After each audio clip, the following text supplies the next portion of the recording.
This is Dr. Terrence Baker coming to you from the studios of NABNTV. Today, we want to discuss the origins of the Omicron virus, which is rapidly traveling around the world and has been now spotted in 6 continents in over 38 nations.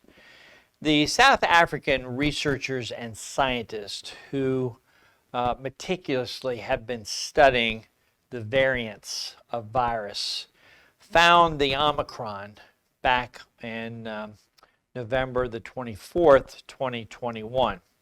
The virus, in retrospect, was seen in the Netherlands as early as November the 14th, 2021. So we know at the time that the South Africans found this virus that the virus had already began its travels and its distribution around the world. The origins of the Omicron virus are not yet known.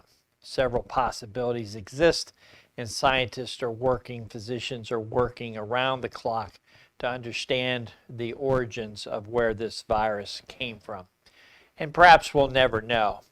The virus has the unique ability to mutate as it travels the world from person to person.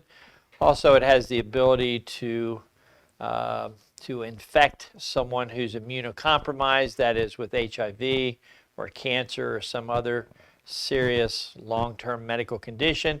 And the virus has been known to infect these individuals for months. And while it's infecting these individuals, it can mutate and can adapt to the partial immunity of its host, that is the immunocompromised individual. So perhaps we'll never know the origins of Omicron, but it's fair to say that there is no scientific proof, no facts and evidence to suggest that Omicron started in Africa. It was discovered in Africa. The effects on Africa to date for discovering and announcing the Omicron virus has been quite serious. Travel bans against the South Africans and many other African nations are already in place, including the United States. The United Kingdom announced that on Monday they will stop processing visas, travel visas from Nigeria, because they are reporting that a percentage, I think 15% of the Omicron found in the United Kingdom may have originated in Nigeria. And so we see tremendous effects on border closings around the world. Over 30 nations have partially or completely closed their borders to one or more African nations. There is no science here. As a physician, there is no science. Closing borders is a political solution that is not based upon any known science. I would welcome any politician to show me the science of how closing borders saves a single life or in any way improves the quality of life for the citizens of the nations where the borders are being closed. It simply doesn't work. The effects on the African economy has been paramount. For example, on December the 1st, 2nd, and 3rd, the African Development Bank was scheduled to have an international meeting of investors coming to invest in the financial future of the African nations. The bank was working with investors to ensure improved quality of food supplies for all the nations, water supplies, electricity, manufacturing, small business opportunities for citizens of the African nations. And so the African Development Bank had billions of dollars of investors coming. And yet when this announcement of Omicron occurred, the bank properly made a decision to close the conference, and that money remains on the table.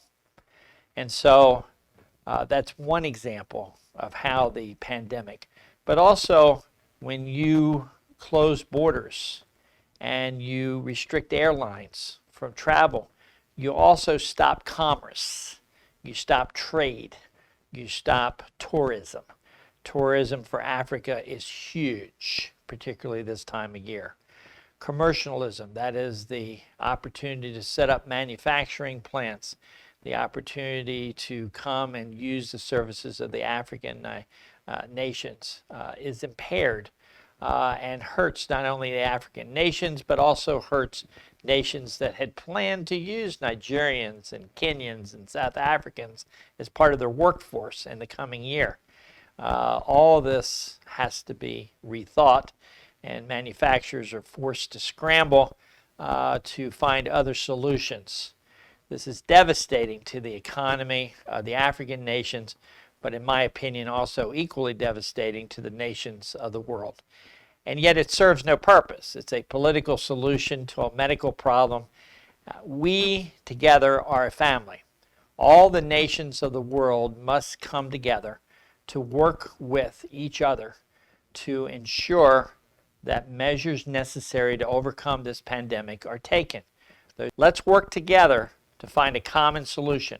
Let's build manufacturing plants if we need to in the African nations so that we can build the vaccine there and we can distribute the vaccine. That would create jobs, it would create manufacturing, create opportunities for citizens to receive a vaccination that was created in their own region of the nation, the region of the world. South Africa community should be commended for discovery of Omicron, not condemned and not restricted and not punished with travel restrictions. African leaders should look at this as an opportunity to engage one another for the 54 nations, working together as a team, as a family, to overcome this tremendous pandemic. The pandemic is worldwide. No single nation, no single continent can solve it. Only through working together are we, humanity, going to be able to solve this problem. I strongly, strongly recommend that this is a time for all leaders of all nations around the world to come together, join together, uplift each other, encourage each other for the common good of their people. Because only by addressing this as a family will we be able to move forward. As goes Africa and the 54 nations of Africa. In my opinion, so goes the world. Without working with African leaders to vaccinate and come up with solutions that work within the nations of Africa, only by protecting and providing immunity for Africa can the rest of the world be ensured to move safely and smoothly through this pandemic. Thank you. This is Dr. Terrence Baker, NABNTV. NABNTV, inspiring a new generation.